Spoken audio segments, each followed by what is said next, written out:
السلام علیکم رحمۃ اللہ وبرکاتہ۔ ہماری پیاری شہزادیوں، پچھلے ایپیسوڈز میں کچھ پروناؤنسیشن مسٹیکس ہیں تو پلیز ذرا ریکٹیفائی کر لینا ہمارے ساتھ۔ سورہ اعراف نہیں، آراف ہے، آراف۔ اور ہم نے پڑھا تھا من عرف نفسہ فقد عرف ربہ، ربہ نہیں ربہ ہے، ربہ۔ اور ایک مسٹیک تھا فلما انبئہم باسمائہم، ہم بی شاید پڑھنا بھول گئے تھے تو بی اسمائہم ہے۔ تو چلیے آج کے ایپیسوڈ میں پھر ہم آگے بڑھتے ہیں۔ ہم نے پچھلے ایپیسوڈ میں دیکھا کہ تقوی قبولیت عمل کی بنیاد ہے، اور اس میں ہمیں مایوس ہونے کی ضرورت نہیں ہے بلکہ اپنے اصلاح کی ضرورت ہے۔ اس لیے ہم سب کو چاہیے کہ ہم اپنے ہر کام کا جائزہ لیں اور اپنے نیتوں کو ٹٹولیں۔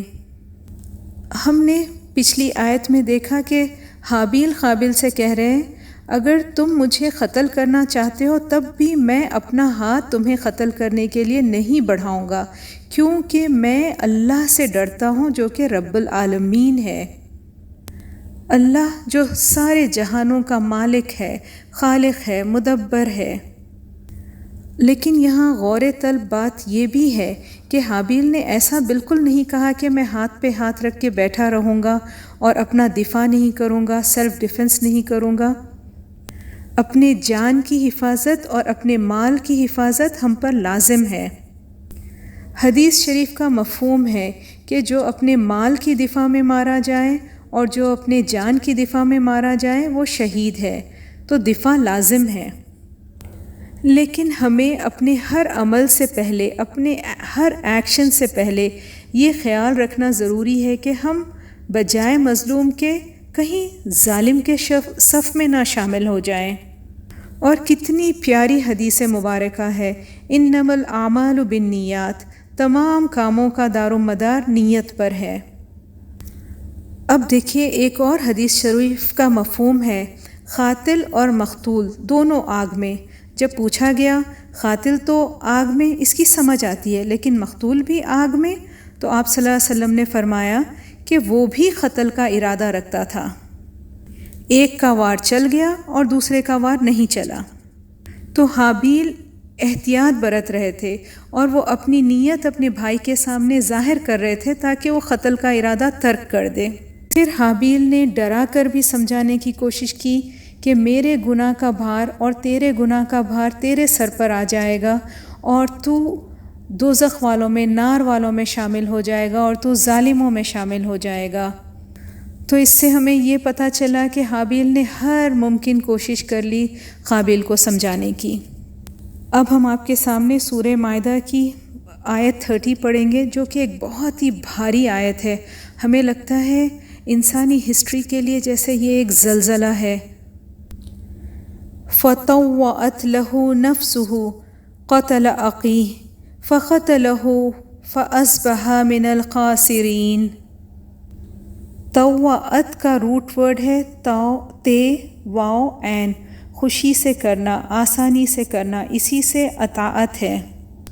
فَطَوَّعَتْ آمادہ کر دیا، آسان کر دیا اس کے لیے، اس کے نفس نے۔ گریجولی سوچ بچار کے بعد وہ اس بات پر تل گیا اور اس نے اپنے سگے بھائی کو قتل کر دیا، اور وہ ہو گیا نقصان اٹھانے والوں میں سے۔ اللہ محفوظ رکھے۔ دیکھیے ہم پھر سے ان آیتوں پہ غور کرتے ہیں۔ پہلے تو ان دونوں بھائیوں کے درمیان ڈائلاگ ہوا، پھر ایسے لگتا ہے کہ قابیل کے دل میں بھی شاید کوئی کشمکش ہوئی، ایک طرف بھائی کی محبت، دوسری طرف جلن اور حسد کا جذبہ۔ بالآخر حسد کے جذبات حاوی ہو گئے۔ یہاں تھوڑا سا رک جائیے، تھم جائیے اور سوچئے کہ اللہ تعالیٰ نے یہاں یہ نہیں کہا کہ شیطان نے اسے وسوسہ کیا، شیطان نے آمادہ کیا، اس کے اپنے نفس نے اسے اس گناہ پہ آمادہ کیا۔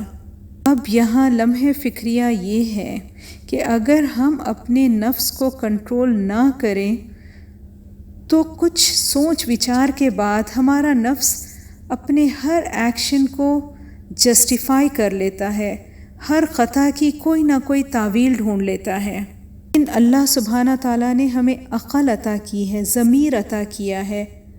اللہ سبحانہ تعالیٰ کی عطا کی ہوئی ان فیکلٹیز کو ہمیں یوز کرنا چاہیے، اور ہمیں اس حد تک نہیں گرنا چاہیے کہ ہمارا ضمیر ہی مردہ ہو جائے۔ اور آج اس بات سے ہم اپنی بات کو ختم کرتے ہیں کہ جو دوسروں کے لیے گڑھا کھودتا ہے تو خود اسی میں گرتا ہے، جو دوسرے کو نقصان دینا چاہتا ہے وہ دراصل اپنے آپ کو ہی نقصان دیتا ہے، اور جو کوئی دوسرے کے ساتھ زیادتی کرنا چاہتا ہے جانے انجانے میں خود کے ہی ساتھ زیادتی کر بیٹھتا ہے۔ What goes around comes around۔ جزاک اللہ خیراً کثیراً۔